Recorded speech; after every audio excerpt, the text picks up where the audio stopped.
At the beginning of the season, we brought you the tragedy that was the assassination of our beloved John F. Kennedy. The Kennedys were known for a lot. Robert F. Kennedy was Attorney General, and Jaqueline Kennedy, JFK's wife, was America's truest sweetheart. But there are some dark stories tied to the Kennedy family, and today we're going to get into one of them. We are talking about the murder of Martha Moxley. We are your hosts, Helen Allen and Sherry Ferreira. This is The Chalk Line. Good evening, everyone, and the highlights of the news this Thursday.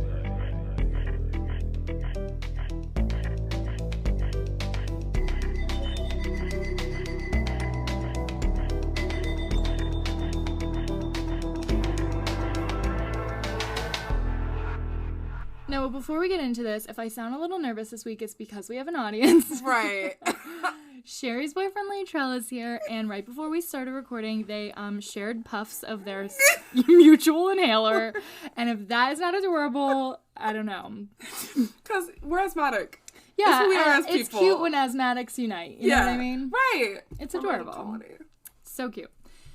So anyway, Martha Elizabeth Moxley was a 15-year-old American high school student from Greenwich, Connecticut. Bougie and as hell. If you heard Greenwich and got shivers, it's because you're poor. Right. It's because you live around the surrounding cities of Greenwich. Literally.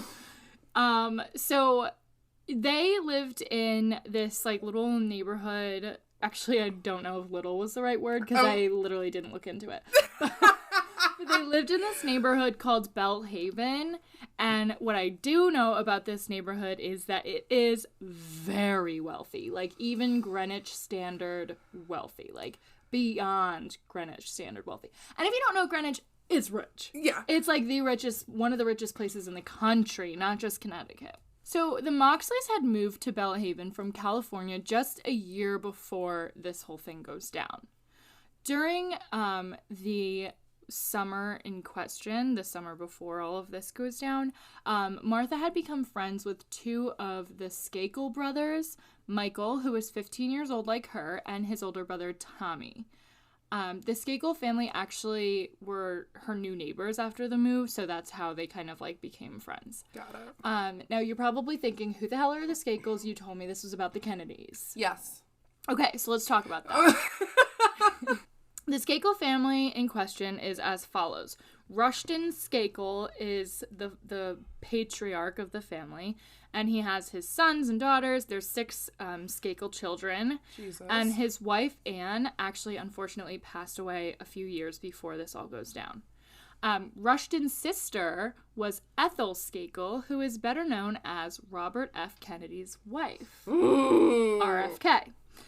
So, Rushton's sons were considered cousins of the Kennedys. Obviously, they are not technically Kennedys because there's no blood there with the Kennedys. But They are considered family, and the Kennedys themselves recognize them as family and cousins. But yeah, and as we tell this story, I think that the ties to the Kennedy family play a huge role in how things shake out. So it's just important that you do know that that's, part of it. Yeah.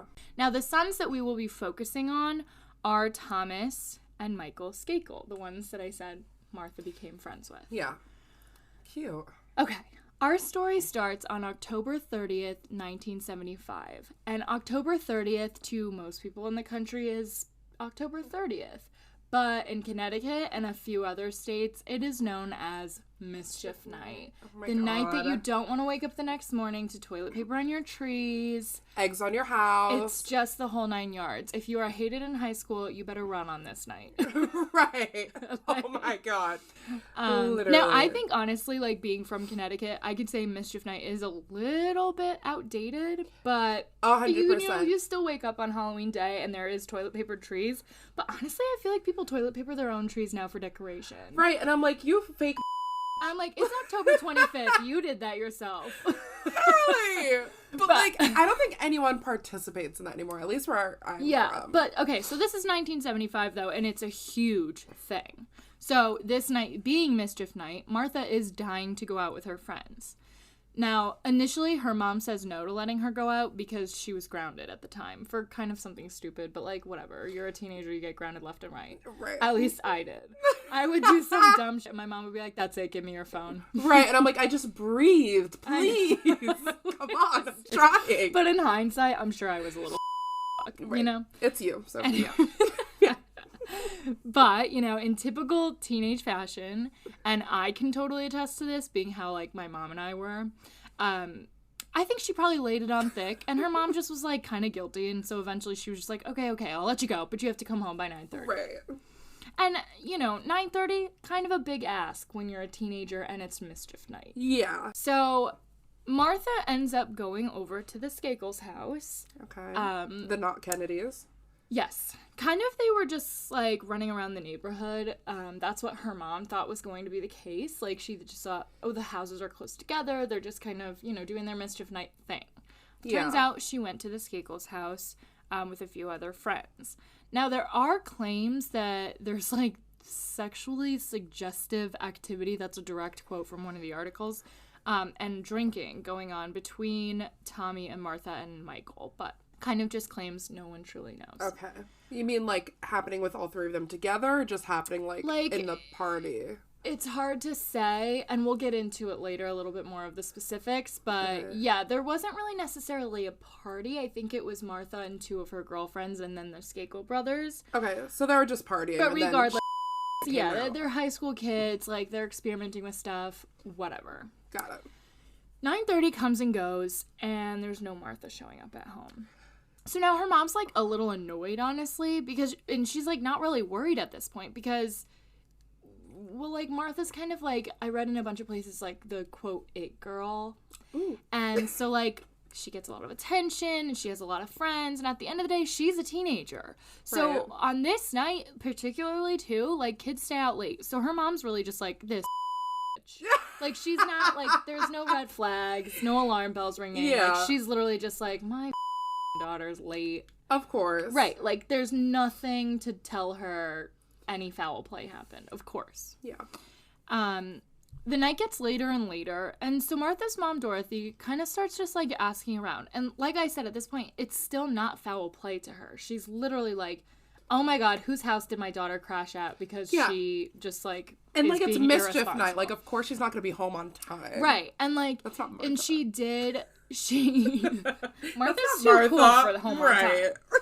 No, but literally, Dorothy was like, I mean, it's not Martha to show up this late with no call or anything. So she is starting to get, like, a little bit freaked, but not still assuming foul play.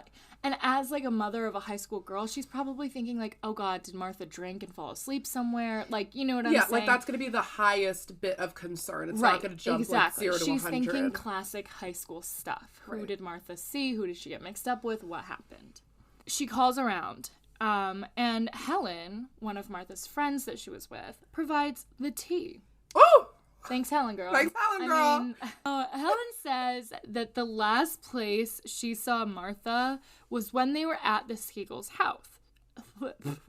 Huh? Don't spit it out, Sherry. Don't spit out your wine. Oh my god, the help? So. So. No, so let me say that again. Helen claims the last time she saw Martha was when they were at the Skakel's house. So Dorothy is like, okay, I'll call them.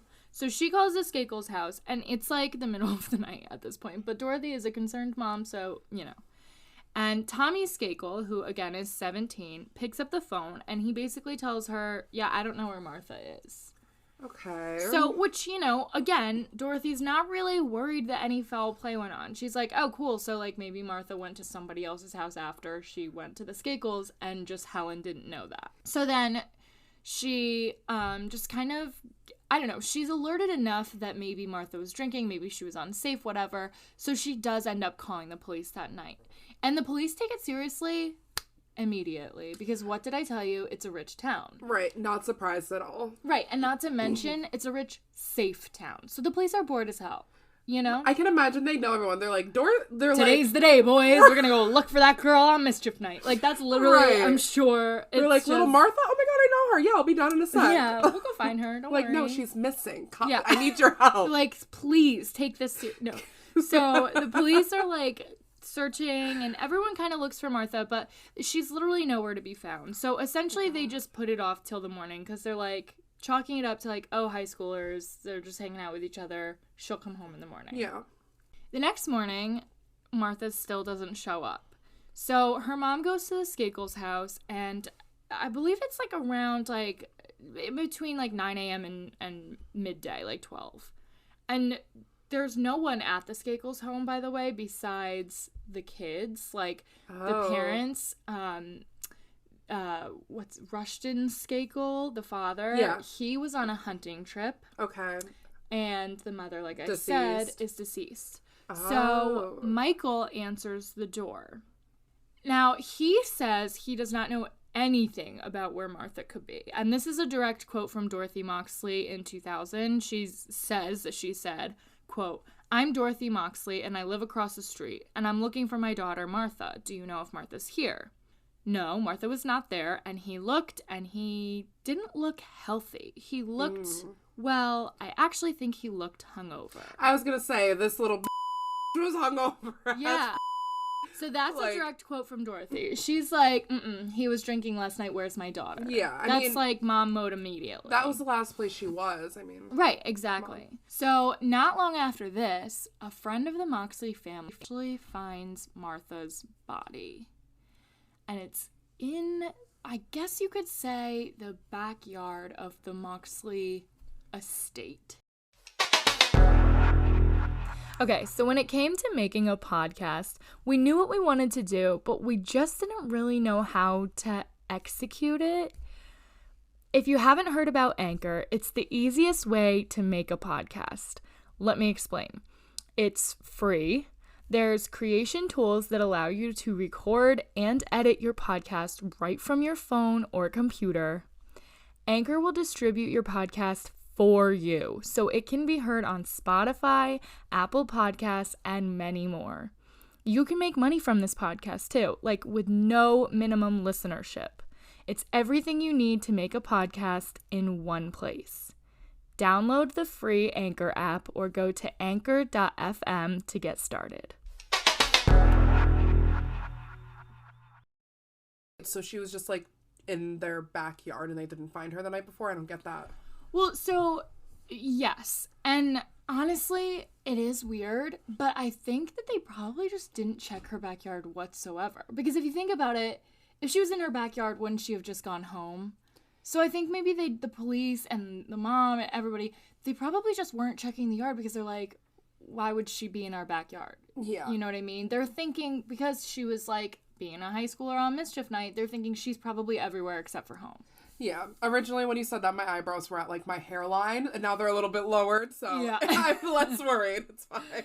So, unfortunately, Martha's body was found with severe head trauma, and there was a trail of blood from her driveway of her house back through this, like, high grass, and it ended near a pine tree where Martha was found, unfortunately, beaten to death and with her pants down. I mean, I can't even, that's horrible. No, and to think, like, also, like, they're rich. They probably have these, like, huge acres of, like, land her and house shit. specifically is 2.5 acres. And, yeah, I mean, it's just, at this point, they're all like, what in the world could have happened?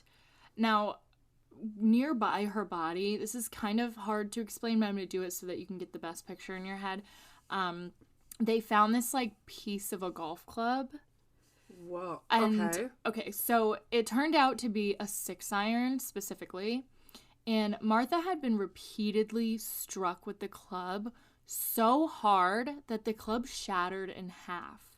And a piece of the club was stabbed into her neck. I mean... And, like, I don't know if you've ever held a golf club before, but those do not just shatter in half. Like, that must have been extreme force. Like, yeah. No possible accident. They're definitely, like, they're sturdy as hell. So, whoever, oh my God. Right. So, like I said, that's so brutal. No accident. Now, I think this is a good time to discuss the testimony of crime reporter Len Levitt. This man dug into the case and had a lot to say about the timeline, so I just kind of want to go over what he said because it's very helpful in picturing the night.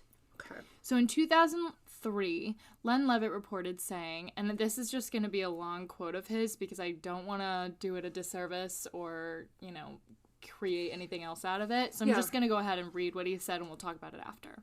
Martha and Michael were in a Lincoln in the driveway of the Skakel home. Tommy comes and joins them, so the three of them are sitting in the front seat. Martha's in the middle between Tommy and Michael, and they're listening to music. Now, they were in the Lincoln until around 9:30 p.m. when two other Skakel brothers said that they needed the car so that they could drive their cousin, Jimmy Tarian, to his house to watch the U.S. premiere of Monty Python's Flying Circus. Oh my fucking God. Michael told police he left with his brothers and cousin, while Martha and her friends stayed behind with Tommy. Now, Len Levitt said, what goes on between Martha and Tommy then is sort of playful, pushing back and forth with sexual overtones. At one point, Tommy pushes Martha down and falls on top of her, and the other two girls that I had mentioned before that were with them got, so embarrassed, I guess, because I don't know, I guess they thought it was, awkward that they were, other wheels to this. Fifth wheeling? Yeah. So, and they leave and go home, leaving Martha with Tommy. Martha never gets home. Okay, so Tommy, you're suspicious. You're As on hell, my right? list. Yes. Mm-hmm. Right. And, police believe that Martha was murdered sometime between 9:30 and 10 p.m. on October 30th. Now, like I said, Len Levitt's testimony says that they were in the Lincoln until around 9:30. So I just want to make that very clear. But the autopsy also said that it could have been as late as 5:30 a.m. on October 31st that she was murdered. Okay, but that's the hugest window. It's that's a very huge big window. So let's talk about the autopsy. Right. So, like I said, Greenwich is not necessarily a small town, but it is super wealthy. And because of that, people deem it to be so safe. So murder hasn't happened in this town for, I think it said 30 years. Greenwich is one of the wealthiest places in the country. This neighborhood is also specifically very affluent. So I think that they just didn't really know what to do with a murder case. And they also didn't have anyone in the Greenwich police force to do the autopsy. They didn't have a medical examiner. Yeah. So because of this, there really isn't anyone to do it except for that they have to bring someone in from the state to do it. So this kind of delays the whole thing. The autopsy is what made that window so large for the time of death, but police, however, specifically think that she was killed around 9:30. So Levitt's original timeline or piecing together of what happened. So is there any more evidence on that? I guess. I don't use that tone of voice with me. So here's the evidence, and we'll talk about it. I hate when her voice gets hot like this. Apparently dogs were barking around 9:30 p.m.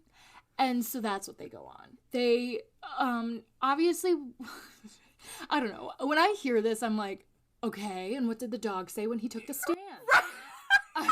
Why was he barking? I'm like, we need to find out more. I'm picturing a dog sitting at the stand with a cigar, and he's like, I'll tell you what I saw that night. I was barking. It was about 9:30 when I was barking. I don't know. I'm just like, what? So essentially dogs told them when Martha was killed, and then they bring in a fortune teller. No, I'm kidding. I was like, oh, here we go. So, yes. This is incriminating, to say the least. Oh, this is the most concrete evidence we've had in years. And, that's really all we get about the time of death. The dogs. I'd like to believe that dogs have, a sixth sense. And, Sherry, let me remind you, these are cousins of the Kennedys. There's no better evidence besides dogs in this case. This case is literally laughable for that. And that is devastating for the victim. But, you know, there isn't really any answer to the final autopsy report because it's never really been disclosed to the public. So we don't necessarily know if there was anything like sexual assault because, you know, she was found with her pants down. Yes. However, I have to assume that there wasn't because they do make it clear that there was literally no physical evidence on the scene, even on the golf club. But I also should make it clear that the handle part of the golf club is nowhere to be seen. So, I mean, that's where the fingerprints would probably be. But also I'm thinking, like, if that piece got stuck into her neck, couldn't there have been fingerprints on that piece? But I don't know how it broke, because maybe it broke while he was holding the handle. I'm saying maybe because, you know, I don't think we're not done. I do need to make it clear there was no physical evidence on the scene. So, and, you know, we also have to consider the fact that these are all teenagers. When there is, like, a serial killer or a serial rapist, they don't leave physical evidence because they've done it before. But we are talking about maybe a 15 or 17-year-old doing this. So I can assume they're, like, these kids I really don't think these are, like, rocket scientists who know how to conceal physical evidence of, like, semen or whatever. Yeah. So I don't necessarily think that there was sexual assault, but yeah, I can assume that you can't rule it out. I can assume, since they're saying there was no physical evidence, that there weren't even any, like, I don't know, clear enough to get, like, a print off her body or, like, any sign of it, which I know, like, sexual assault and physical assault is not the same, different things. But I know with stuff like that, like, sometimes there isn't evidence left behind, so I guess it's really, like, it's not always clear cut, and it kind of depends on who the perpetrator is too. But, like, given the circumstance, if they're so heavily saying there's no physical evidence, then you kind of have to take it for what they're saying. Yeah, definitely. But at this point, like, we can't say there was or wasn't, but, you know, moving on. So the police are able to trace the golf club back to a specific set that was actually owned by the Skakel family. No. I'm just passionate. Keep going. I know. The clubs formerly belonged to Anne, the mother, but like I said, Anne passed away, so obviously she's not our killer. Yeah. The father, also like I said, was on a hunting trip at the time. So this kind of narrows police's search and makes them focus on Michael and Tommy, the two that were with Martha that night. Mm-hmm. Who were the only ones who had access to the clubs. Logical. Yeah, exactly. I think it's important to note that both brothers had an interest in Martha that wasn't platonic. Weird. It's weird. So, and this is going to make people uncomfy, because when I was reading it, I was uncomfy. And Matt can tell you, this case had me sweating when I was researching it, because all the weirdo words, I don't like it. I don't like horny teenagers. I just don't. I never did, even when I was a teenager. I thought it was so weird. So, I hate talking about it, but here we go. Okay. On October 4th, 1975, so like about 3 weeks before the murder, Martha writes in her diary, "I went to a party. Tom S. was being an ass. At the dance, he kept putting his arms around me and making moves." Gross. Then she writes again, actually this was a little bit before the first entry that I just read. "I can't be friends with Tom. Just because I talk to him doesn't mean I like him. I really have to stop going over there." She also notes that Michael put his hand on her knee when she did not welcome it, and also that Michael was starting to tell her that she was leading Tom on. So it, like, there's a lot of drama there with the three of them, and she's clearly uncomfortable with it because she is writing about it in her diary. But as we know, she does not stop hanging out with them because October 30th comes around and her friends go to his house. It almost makes me think that she got weird vibes from the first entry, because she was like, I can't keep going over there. Exactly. And then he started making moves. She was like, I really like... Right. He like was escalating a bit. And here's the deal too, because I think a lot of people will hear that and be like, then why does she keep going over there if she clearly got bad vibes? But put yourself in a 15-year-old position, and especially put yourself in the 15-year-old position with a 17-year-old boy giving you attention. Because I know from personal experience, whenever an older person in high school pays attention to you, you feel like you're obligated to pay attention to them, right? Yeah. Like, I mean, it's just kind of it's similar, I mean, it's drastically different, but it's also in some ways similar to, like, workplace. Like, when your boss pays attention to you, what do you do? Yeah. When you're in high school and a cool 17-year-old who's cousins with the Kennedys pays attention to you, what do you do besides pay attention to them? Exactly. And you're not also immediately thinking shit's going to go 0 to 100. You're like, oh, this, he's being no 15-year-old thinks that an is going to turn into a murderer. Exactly. So, yeah, exactly. So I just think it's important to give her that justice right now because, yes, she went back over there, but who knows how obligated she felt to. You know what I mean? Exactly. And it's also weird because you, like, know them, so you're like, oh, but he's, like, also a good guy in these instances. What is she supposed to do? Create an enemy that lives beside her house? Like, she's trying to just make it work, and like I said, she also just moved there, so she might just be trying to, like, keep her friends and not make ripples. I'm sure that those kids have a hold on the social scene in their high school. Moving on. Michael was also known for kind of having a drinking problem and a temper, according to one of the articles that I read. So I do want to include that just in the sense that it might help think about, okay, Martha felt obligated. And, you know, her diary obviously indicates all of those advances, and the police do see that in her diary. So they're like, okay, who are we going to call? Tommy and Michael. Mm-hmm. Let's find out what they were doing that night. So Tommy says that he was with Martha, but then he left to write a paper on Abraham Lincoln. That doesn't add up. Well, I'll tell you why it doesn't add up. Doesn't add up. Because the police interview his teachers, and not one of them assigned that. Okay, so it doesn't add up. I don't know how else to say it. It doesn't add up. Okay. But he has another piece of his alibi. So apparently there was a new tutor that was hired that day. Exactly that day was his first day. What time? I know. No, I'm like, when did he show up? Let me find out. So his name is Kenneth Littleton, and the day, like I said, the day that Martha died was his first day. But apparently Kenneth was like hanging out in the house. I guess maybe he was there because there were no parents home. I don't know if maybe the dad was just like, hey, I know you're the tutor, but could you be the nanny tonight?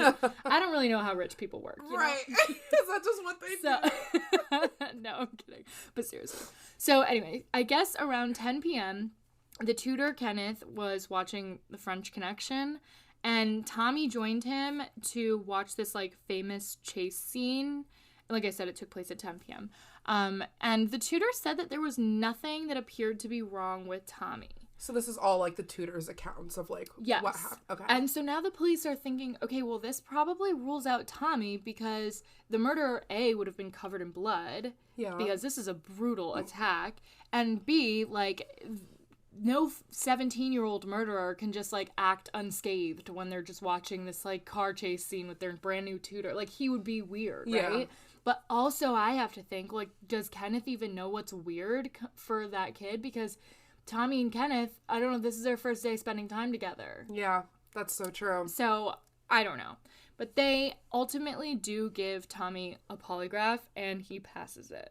Now, Michael's account is that he was at his cousin's, like he said before, watching Monty Python, and then he returned home at 11:30 p.m. to go to bed. Rushton at first, like, of course, he, like, speeds home from his hunting trip because he finds out that, you know, his kids are being questioned and whatever. So he comes home as soon as possible, and they do actually cooperate with the police initially, but it doesn't last long, and Rushton does end up ceasing all cooperation with the police. And he also ends up firing the tutor, Kenneth Littleton. Okay, but that doesn't... Okay, did the police find that sketch then? Because, like, literally the tutor was Tommy's only alibi. Right. But we also should look at it in the sense that, like, maybe that being Tommy's alibi was really Kenneth's alibi. Because if Kenneth was sitting down with Tommy, then Kenneth is now not part of the equation. So I think it could be spun in a suspicious way, and it also could be in a way that maybe Rushton was suspicious of Kenneth. So I think that at first that rang some alarm bells in my head, but once I considered it, I think it probably, like, I don't know, it could go either way. I think if I think about it for too long, I could definitely dive into it and be like, no, but this means that he did it's tricky no matter what. Like, I don't want to spend too much time on it, you know? So at this point, the case just kind of goes cold because the police have no leads. They're like, okay, everybody's got an alibi. But, like, okay, we're going to listen to this 15-year-old and this 17-year-old about their alibi? I'm sorry, right. But, like... it's not word of law. People have gone to prison for much less. Ooh. So, you know, at this point, obviously, the United States as a whole is engulfed in this case. You can't be a Kennedy cousin and be wrapped up in a murder and, like, it's no good. You're gonna just be the highlight of everybody's news week. I could also imagine, like, a town like that, no crime around, not to put this on, like, a rich girl who does get murdered in a town like that. I mean, you're gonna make headlines. Exactly. I mean, literally, it's like white woman syndrome to the nth degree because it's also white woman syndrome killed by a Kennedy. Mm-hmm. So ultimately, Rushton hires his own investigators to find out what happened and essentially clear his son's names. Now, both brothers were then interviewed by the private investigators, and their stories change. See, that's so sketch to me. Of course, and this is the part that I really get sweaty telling because I don't like talking about horny teenagers, like I said, and this is really the part that's gross. So just bear with me. So Michael's story changes. Actually, let's talk about Tommy's first, because Michael's is weird. Okay. Tommy said that he was with Martha for a while, and they engaged in, quote, heavy petting. I don't like that.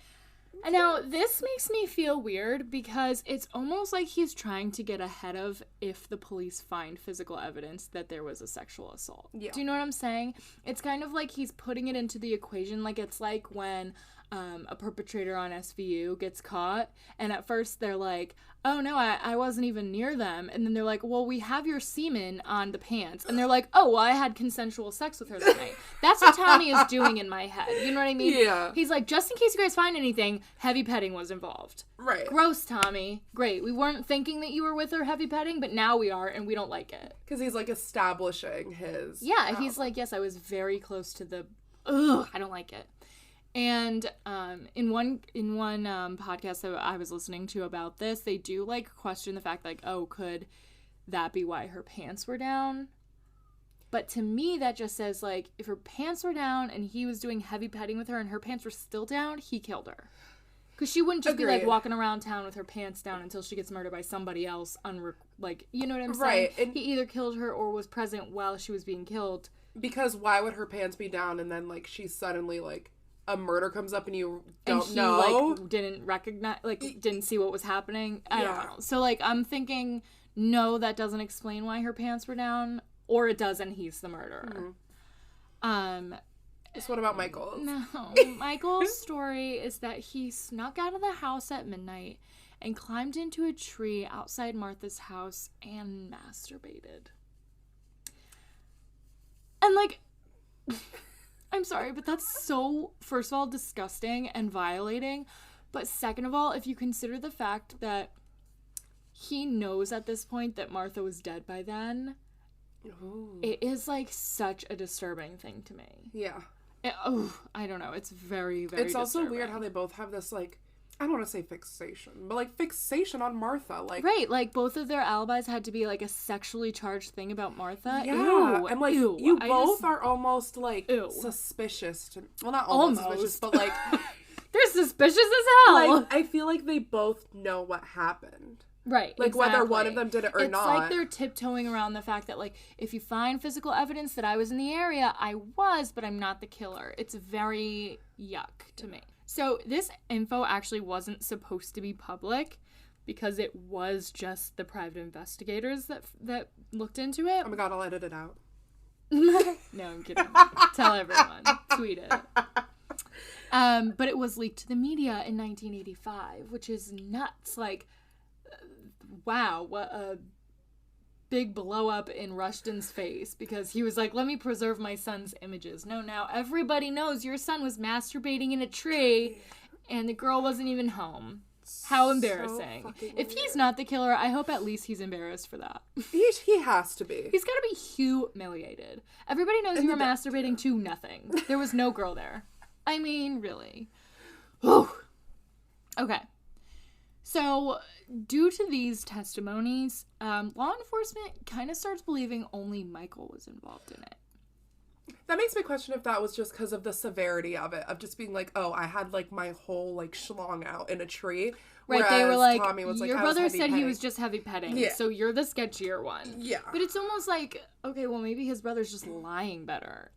Regardless, they're both so sketchy still, and I feel like they should both be on police's radar.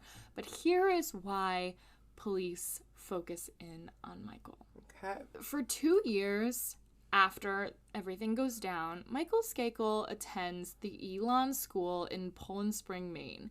And now this is a private institution which at the time catered to children with mental health and substance abuse problems. Oh, his dad said you're going away. Yeah, and it makes you think, was his dad a little afraid of him? Or, at the end of the day, it could have, because people did say that he had an alcohol problem, it could have spiraled after his friend was killed. So I'm not pointing any fingers, but I am saying he was in this institution. That is the fact. Now, according to numerous accounts, Mr. Skakel blurted out during a group therapy session that he had killed Martha. But Joe Ritchie, the school's owner, denied that such a confession had ever occurred. So, I don't know if Joe Ritchie is a liar, but that is what I'm going to leave you with there. And when you say Mr. Skakel, you mean Michael, right? Not like his dad or something? No, Mr. Michael Skakel, I said. Oh, okay. I shouldn't have been so silly. It's okay. I'm going to keep listening. Okay, anyway. I shouldn't have been so silly. Shut up. It's because I'm still reeling from the fact that I had to talk about masturbating in a tree. Tree of all things! How are you comfortable? What if a fly got in there? I swear this is because it's before the internet. Ugh, gross. Another witness said that Michael actually never even went to his cousin's house that night, like he said, which, guess what? Yeah, we know that because he was busy in the tree.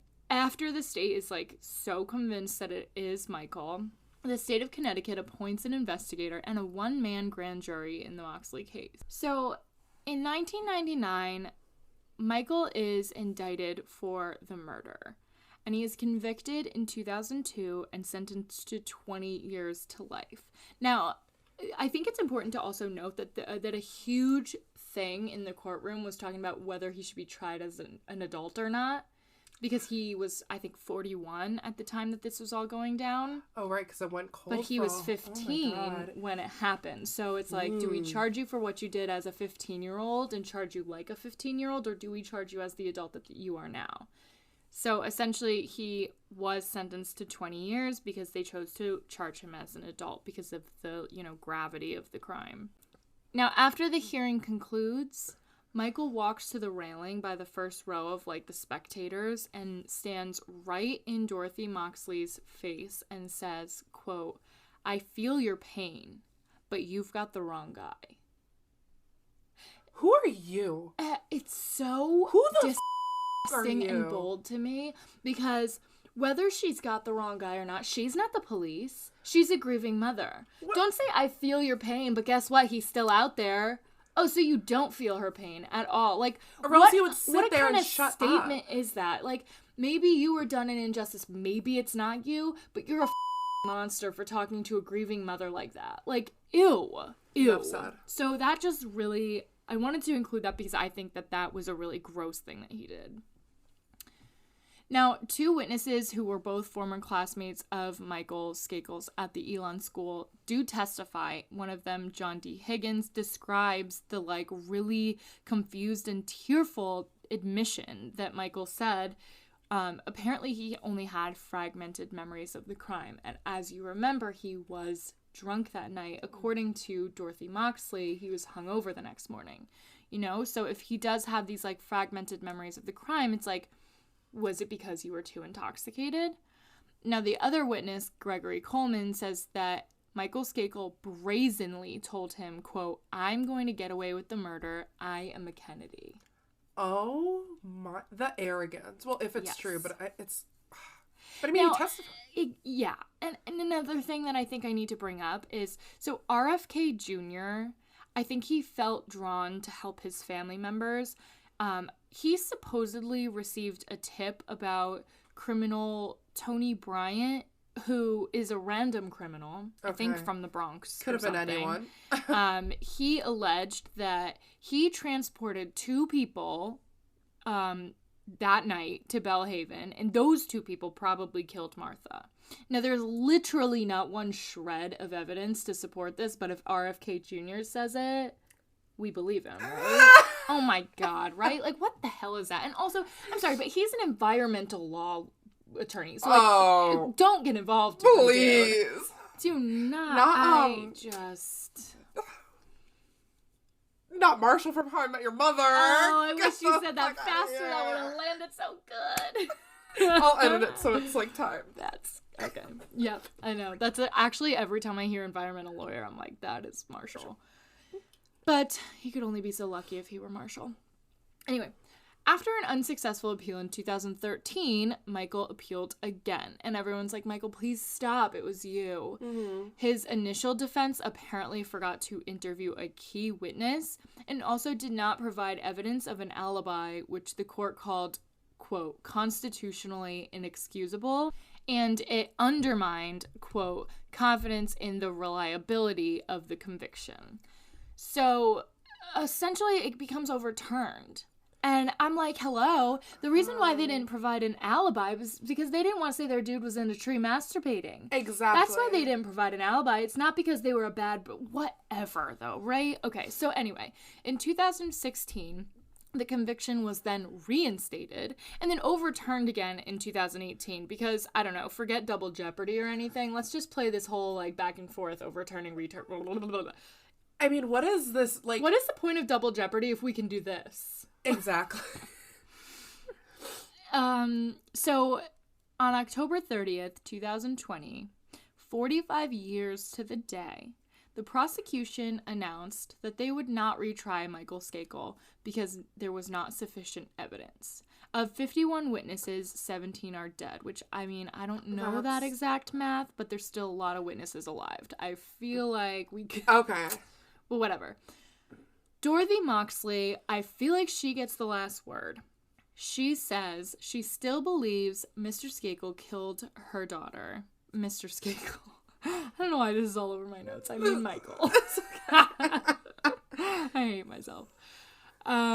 She still believes that Michael Skakel killed her daughter, but that she did not need him to spend any more time in prison. Because he did spend 10 plus years already in prison. Mm-hmm. Quote, I will never forget the day they found him guilty. It gave me all the sense of justice I needed. So, I get it. She feels... And you know, if he was the one that did it, he was 15, so he got plenty of time. That's what we would have given a 15-year-old, if not much less. Yeah. So there is a sense of justice in that way that he served for the crime he committed if he committed that crime. But now I want to talk about a few more things before we wrap this up. Okay. Because, like, did Kenneth do it? I don't know where I land. The defense is very convinced that Michael Skakel is innocent.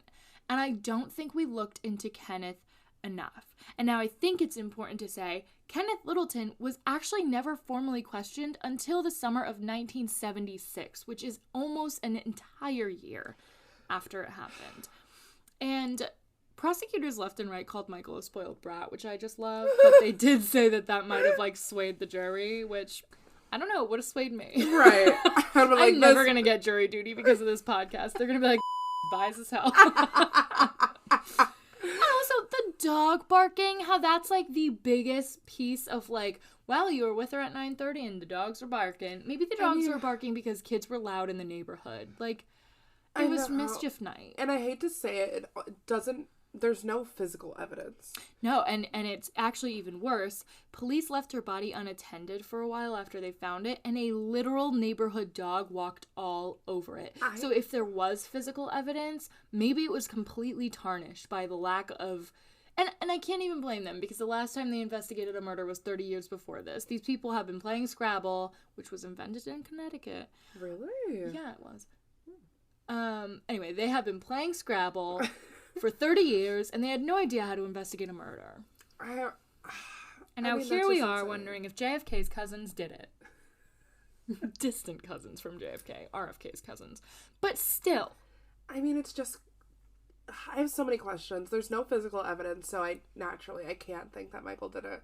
I think they definitely should have looked into the tuna more. I mean, hello? He was just a random guy that just got hired that day. Is that not coincidence enough? We somehow trust him. Mm-hmm. I mean, like, this case is just so confusing, sad. And I have no answers to give you, but a Kennedy cousin, I had to talk about it.